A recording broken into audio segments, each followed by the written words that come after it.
Today, on this episode, we have actress Lacy Camp with us. She's a really good actress and a friend of mine. It's good to have you on, Lacy. Thank you. You want to just tell everyone a little about yourself and what you do, and we'll start from there? Sure. Yeah. So I got a degree in acting from the University of North Carolina, Greensboro. Got a BFA, and so I was pursuing more of like a theater world. And I went into children's theater, and I love children's theater. It's very rewarding, but not in dollar bills, y'all. So, so I think after a couple of years of touring with children's theaters, and I was in upstate New York and I was in Alabama, but with the Birmingham Children's Theater, we were able to tour all of like the East Coast, as far north as home, North Carolina, where I still live. I grew up and still live, and then all the way down to Tampa. So I saw a lot of like the East Coast, and I realized like, man, North Carolina is pretty awesome. Like when you're a kid, you think, I gotta get out of here. Like, I don't want to be that person that just never leaves and still going to all the football games. And, you know, I didn't want to peak at high school. You know, I had a really good kind of run. I was homecoming queen. I did all, so I was like, I'm supposed to be out of here. And it turns out I was like, I got to go home. And I'm glad I did. It was right before 9/11. And I think with everybody that was an adult during 9/11, it was kind of like a paradigm shift in your priorities, your thought process. And I never saw myself being a wife and a mom. Like I'm going to be an actor. I'm going big. Or I'm not going home, whatever. Yeah. And so I kind of associated that going home with failure. And my mom, she was a teacher. So she was still teaching. She was a third grade teacher. And she always was like, you're a teacher, you're a teacher. And when your mom tells you something, then you're like, no, I'm exactly whatever you said I'm going to be. I'm the opposite. So, so I just kind of equated that with like when you can't, you teach, which I don't buy into, but it was one of those things that I had heard.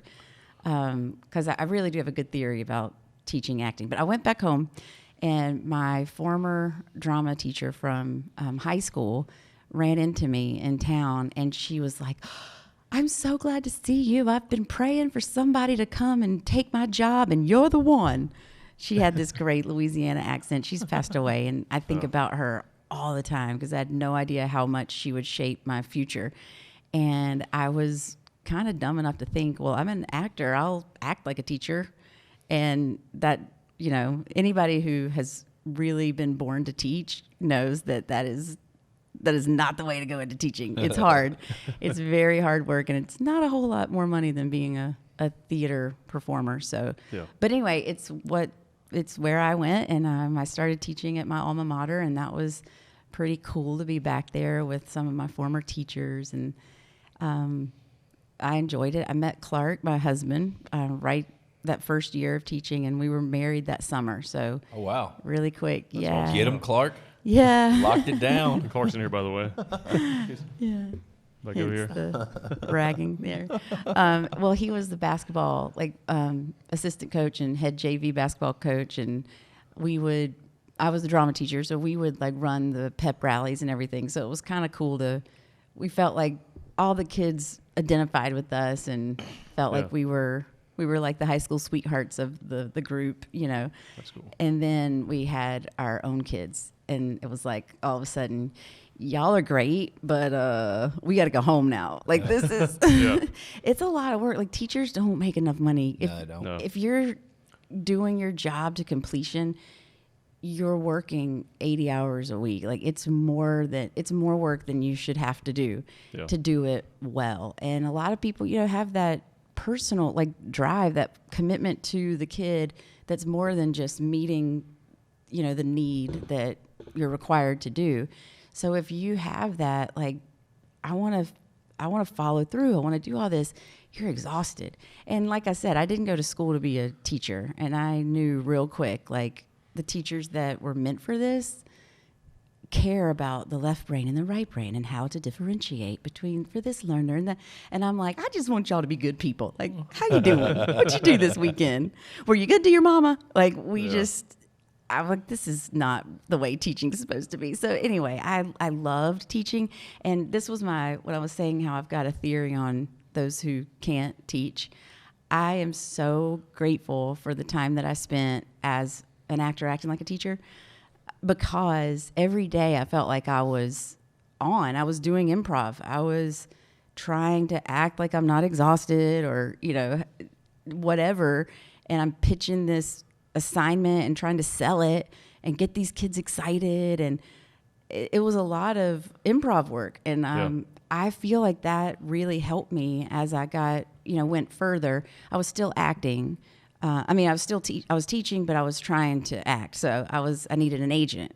And when I didn't have kids, it was very hard for me to get an agent. I was like a dime a dozen, brunette, 20-something, 5'2", white girl. Like, we're all trying to be actors around here, like every agency I submitted, this was like when you, like, hard copies. Oh, wow.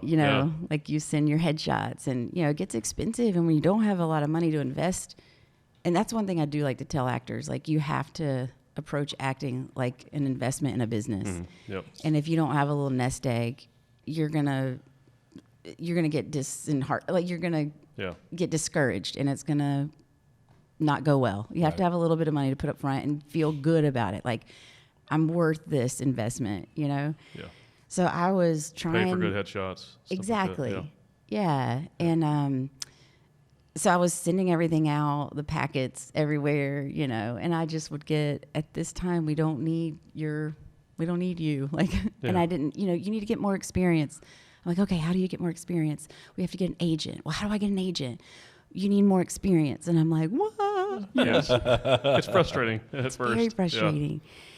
So then, like, 2 years after we got married, we had a baby. And I was like, ooh, I have an accessory. Like, this differentiates me from the other 20-something, white girls, So I was like, and she was beautiful. Ruthie, my oldest, she's 15 now, and she was a beautiful baby. And so I started submitting her, and she had like 18 agents on they like, we don't need you to sign. You can work with anybody. Like, babies are just, basically like props, And she was getting jobs left and right. And then one day an audition came through that said, the mom needs to be an actor as well. And so I submitted my information and said, hey, I have a degree in acting. I don't have an agent because you actually said you didn't want to represent me a couple years ago. And I just kind of gave up on myself and quit taking showers. And and she was like, don't do that. Like, get it together, girl. And I did. I pulled it together and started doing all the things that I thought had passed me by, and took my pretty little baby with me, and we started working together and booking things as like actor. And my next daughter came along, and so it was like actor with 2 kids, 1 job. I was supposed to have 3 kids, so I asked my friend, could I borrow her son? And he looked enough like me that we booked the job, and they had no idea that Awesome. We weren't all DNA related.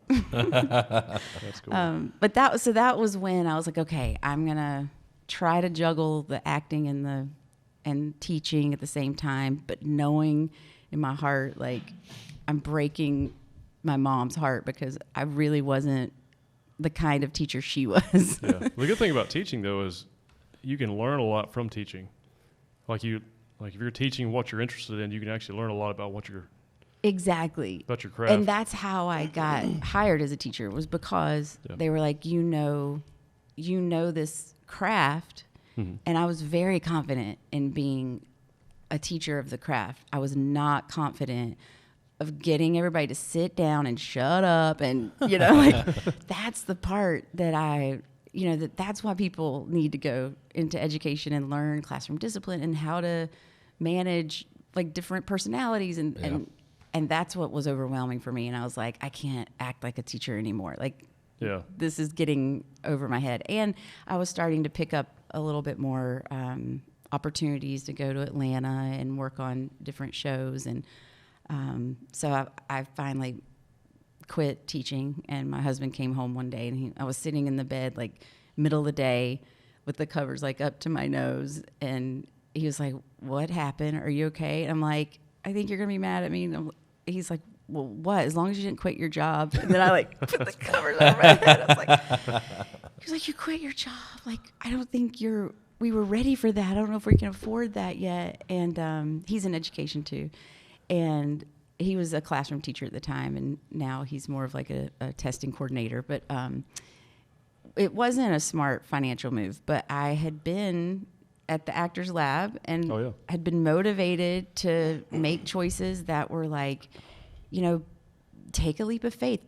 Once you put yourself in the position where failure's not an option, right, you can only succeed, you'll surprise yourself. And I feel like my time at the Actors Lab was like something that complemented what my parents like instilled in me, like a strong faith base, but that was not enough to be alone. So when you take the motivation that came from our teaching, it's like a contradiction of what you grow up hearing. Like, as a woman, we play small and we serve others and we know your role and you're a good girl and you listen and you know, and then you go somewhere where they say like, screw that.